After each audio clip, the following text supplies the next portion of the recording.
महोदय, बिहार राज्य के समस्त त्रिस्तरीय जनप्रतिनिधियों द्वारा सरकार के विभिन्न प्रकार की योजनाओं में सराहनीय कार्य निपटाया जाता है। ये पंचायत प्रतिनिधियों अपने कार्यकाल का अधिक से अधिक समय जनता तथा सरकार के सराहनीय योजनाओं के क्रियान्वयन में लगाते हैं। इसके बाद भी जनप्रतिनिधियों के आज तक ब्लॉक अथवा किसी भी त्रिस्तरीय पंचायत प्रखंड में बैठक, जनहित या अन्य किसी योजनाओं के निष्पादन हेतु कोई समुचित जगह नहीं है, जिसके कारण त्रिस्तरीय जनप्रतिनिधियों को फजीहत का सामना करना पड़ता है।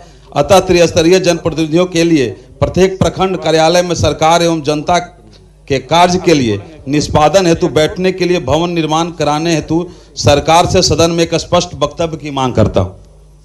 माननीय मंत्री। सभापति महोदय, सरकार के द्वारा सभी पंचायतों में चरणबद्ध रूप से पंचायत सरकार भवन बनाने का निर्णय लिया गया है। इसका उपयोग बहुउद्देशीय होगा। उपयुक्त कार्य के अतिरिक्त बाढ़ और आपदा में भी इसका उपयोग किया जा सकेगा। पंचायत सरकार की भवन 2 मंजिला है। कुल क्षेत्रफल 5920 वर्ग फीट का है। भवन में पंचायतों के प्रतिनिधि एवं पंचायत स्तर के कर्मियों के स्थान, ग्राम कचहरी के न्यायालय कक्ष, अभिलेखों के संरक्षण के लिए स्थान, स्टोर, पंचायत स्टैंडिंग कमेटी की बैठक के लिए हॉल, नागरिकों के लिए स्वागत कक्ष, महत्वपूर्ण कर्मियों के लिए आवासीय खंड, कंप्यूटराइजेशन सेवा प्रदान करने के लिए सेवा केंद्र, स्टोर, पैंट्री एवं शौचालय का प्रावधान किया गया है। वित्तीय वर्ष 2012-13 से लेकर वर्ष 2013-14 तक 1435 और वित्तीय वर्ष 18-19 में 1435 पंचायत सरकार भवन बनाने का प्रस्ताव स्वीकृत है। इसके अतिरिक्त बिहार पंचायत सुदृढ़ीकरण परियोजना अंतर्गत बिहार ग्राम स्वराज योजना सोसाइटी द्वारा विश्व बैंक की सहायता से बिहार के 12 परियोजना जिलों में 330 पंचायत सरकार भवन का निर्माण कार्य भी किया जा रहा है। वित्तीय वर्ष 2012-13 से लेकर 2013-14 तक स्वीकृत 1435 पंचायत सरकार भवन में से 1172 पंचायत सरकार भवन का निर्माण कार्य चल रहा है। शेष 263 निर्माणाधीन है। विश्व बैंक संपोषित 12 परियोजनाओं जिलों में स्वीकृत 330 पंचायतों की जगह 313 में कार्य किया जा रहा है। शेष 17 प्रयासधीन है। अब तक कुल 3183 पंचायतों में पंचायत सरकार भवन का निर्माण कार्य चल रहा है और जिसमें से पंचायती राज विभाग का 1128 और बिहार ग्राम स्वराज योजना सोसाइटी का 260 तथा ग्राम पंचायत स्तर पर 5 पंचायत सरकार भवन का निर्माण कार्य पूर्ण हो चुका है। अब तक कुल 1393 पंचायत सरकार भवन का निर्माण कार्य पूरा हो चुका है। प्रखंड मुख्यालय में पंचायत समिति के प्रमुख, उप प्रमुख के लिए कक्ष की व्यवस्था है तथा सभा कक्ष भी सभी प्रखंडों में उपलब्ध है। साथ ही अलग से जनप्रतिनिधियों के बैठने हेतु किसी प्रकार का भवन बनाने का फिलहाल विभाग के स्तर पर कोई प्रस्ताव नहीं है। माननीय मंत्री जी ने जो विभाग ने उत्तर दिया, इसमें विस्तार से उन्होंने पंचायत सरकार भवन की बात की है। वह अलग योजना है, वह चल रहा है, पंचायत में बनेगा और उसका जो लाभ पंचायत के प्रतिनिधि और जनता को होगा वह एक अलग विषय है। लेकिन जो यह ध्यानाकर्षण का जो मूल भावना है, वह मूल भावना है प्रखंड स्तर पर। अंत में है कि त्रिस्तरीय जनप्रतिनिधियों के लिए प्रत्येक प्रखंड कार्यालय में बैठने की जगह। तो प्रखंड कार्यालय में जो माननीय मंत्री ने अपना उत्तर दिया उसमें कहा कि प्रखंड के प्रमुख को अलग से कार्यालय है या कोई सभा भवन है, तो यह वस्तु स्थिति यह है कि ऐसा है नहीं। जो 500 कुछ प्रखंड हैं पूरे राज्य में, वहाँ प्रमुख को बैठने की व्यवस्था ठीक से नहीं है, सभा कक्ष अलग से नहीं है, और अगर है भी वह जहाँ, तो वह उसका उपयोग पंचायत समिति के बैठक में केवल किया जाता है। यहाँ इस ध्यानाकर्षण के माध्यम से यह भावना है, और हम समझते हैं सदन की यह भावना होगी कि पंचायती राज के प्रतिनिधि ब्लॉक में आते हैं, प्रखंड में आते हैं, मुखिया आते हैं, पंचायत समिति के सदस्य आते हैं, वार्ड सदस्य आते हैं, और खास करके सरकार के प्रयासों के कारण 50% उसमें महिला प्रतिनिधि हैं। और जब वो ब्लॉक में काम कराने के लिए जनता का जब आते हैं और वहां जब उनको पदाधिकारियों के लिए इंतजार करना पड़ता है, तो आप सोच सकते हैं उनको बैठने के लिए कोई जगह नहीं है। सभा कक्ष जो पंचायत समिति के लिए है जहां वो बंद रहता है, क्योंकि उसमें जब सभा होगी, जब बैठक होगी तब खुलेगा। और वह यत्र तत्र ब्लॉक में जहां चाय दुकान पर खड़े रहते हैं, पेड़ के नीचे खड़े रहते हैं।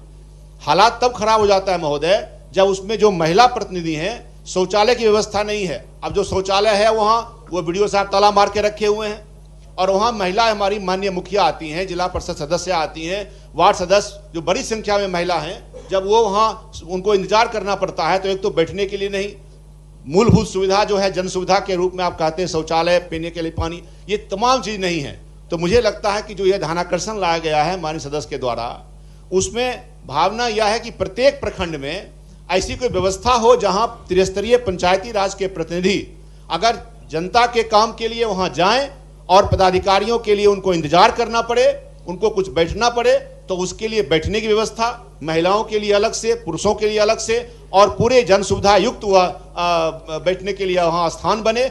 ऐसी कोई योजना सरकार के पास है तो उसको करना चाहती है कि नहीं? जी, प्रश्नकर्ता भी कोई प्रश्न पूछना चाहते हैं या यही प्रश्न है जो महोदय करेंगे? इधर भी बहुत सारे माननीय प्रतिनिधि हैं। माननीय महोदय, ये तो अच्छा है कि आज शिक्षा विभाग का मामला नहीं है, नहीं तो बड़ा अच्छा होता कि हुजूर आसन पर थे, सब शिक्षा विभाग आज हुजूर पास हो जाता। महोदय, जो मानसिकता है पदाधिकारी का, उसके बारे में मैं बताना चाहता हूं। जो त्रिस्तरीय पंचायती राज के अंतिम पायदान का जनप्रतिनिधि वार्ड मेंबर है, जब वो बीडीओ सीओ के कार्यालय में जाते हैं तो प्रखंड के जो पदाधिकारी होते हैं, जो कर्मचारी होते हैं, उनको बहुत ही हीन भावना से देखते हैं जी।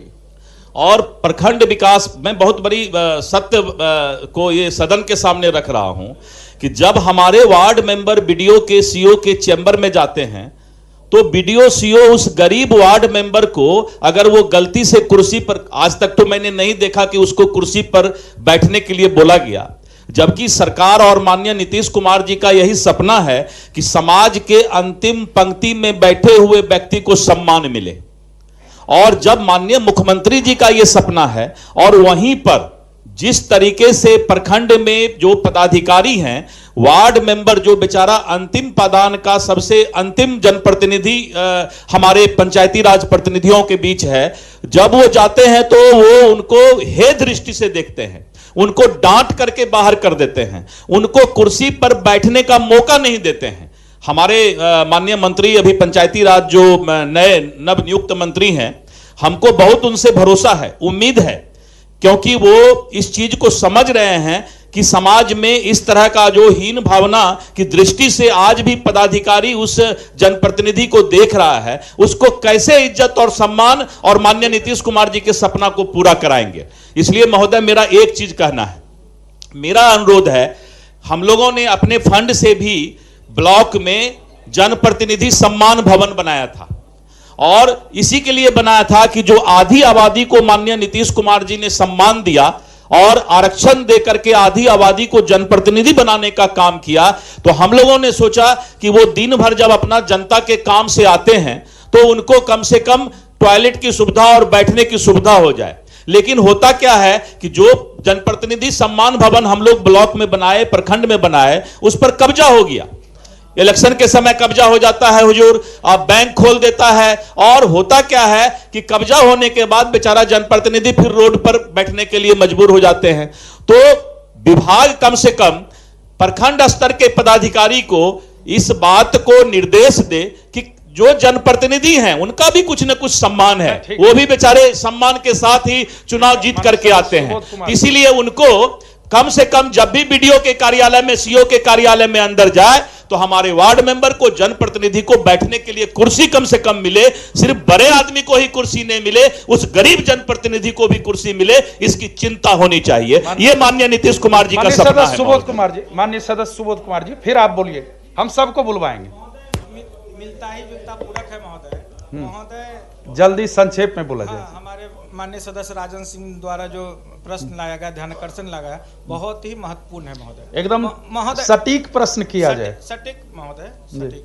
महोदय, जिस तरह से ब्लॉक की और पंचायत की दूरी 15-15 किलोमीटर, 14-14 किलोमीटर, 12-12 किलोमीटर होती है महोदय, हम लोग आरक्षण दे दिए, सरकार आरक्षण दे दी, लेकिन जो हमारी आधी आबादी है, आधी आबादी जो जब ब्लॉक में आती है तो उनको बैठने के लिए जगह नहीं रहती है महोदय।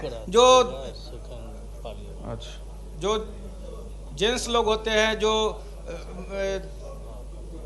वो अपना इधर उधर अपना चले जाते हैं, लेकिन जो महिलाएं हमारी हैं उनके साथ महिलाएं हमारी हैं उनको काफ़ी दिक्कतों का सामना करना पड़ता है महोदय। तो हम माननीय मंत्री जी से पूरा प्रवचन नहीं देते हुए इतना ही मांग करते हैं, जो प्रखंड में पंचायत प्रतिनिधियों को बैठने के लिए उनको भवन का निर्माण कराना चाहिए, और जो आधी आबादी को जो हम लोग आरक्षण दिए हैं उसका पूर्ण रूप से तभी सपना साकार होगा जब माननीय ब्लॉक में बैठने की। माननीय सदस्य संजय कुमार जी बोला। 10 ब्लॉक भी बेगूसराय में 13 ब्लॉक में बना है और माननीय सदस्य ने बनाए हैं, लेकिन वहां प्रशासन के द्वारा, प्रखंड के द्वारा सती अतिक्रमण है। और मैं जिस दिन उद्घाटन करने गया तो 12 कुर्सी, एक टेबल अपने पैसे से लेकर उसको बैठने के लिए हम व्यवस्था किए, अपने निधि से दिए उसको अलग से, और वो अतिक्रमण हो गया और सारा कुर्सी उपयोग प्रशासन कर रहा। हमारा जो जनप्रतिनिधि है वो बाहर में चाय दुकान पर बैठती है, महिलाओं के लिए काफी कठिनाई, जबकि आधा आबादी मैंने 50% महिलाओं को आरक्षण है महोदय। इसलिए इसको खाली कराया जाए। और वो जो है सो जनप्रतिनिधि को हम 3 चाबी दिए थे, एक प्रमुख को दिए थे, एक वार्ड अध्यक्ष को दिए थे और एक मुखिया संघ के अध्यक्ष को दिए थे। हम अपना ताला और चाबी लगा सब दे दिए थे, लेकिन उससे अतिक्रमण कर लिया गया महोदय, और ताला खुल गया। मैं सदन को सूचना देना चाहता हूं, इसको आगे बढ़ाया जाए। प्रश्नांकित ध्यानाकर्षण इसके बाद भी चलता रहेगा, ठीक है? अभी समय होने को है और जितने माननीय सदस्य बोल सकते हैं बोलेंगे, ठीक है। अब